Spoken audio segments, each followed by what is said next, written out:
RTV NOF. Zomerradio. Zomerradio.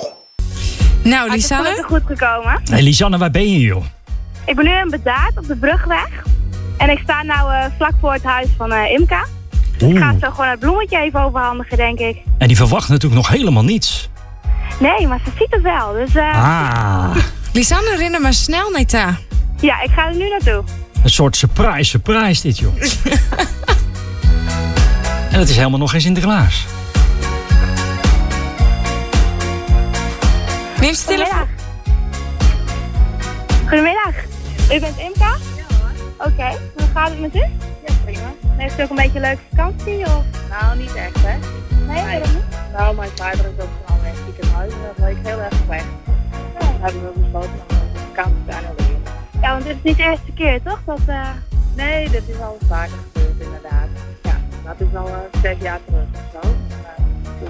Ja, dat is ook even de reden dat ik hier sta namens RTV NOF met een bloemetje voor u.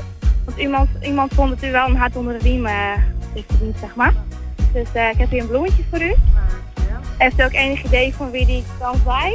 Nou, dat kan nog zo één zijn en dat is van mijn oudste broer, denk ik. Piano. Die, nou ja, die is zo. Ja.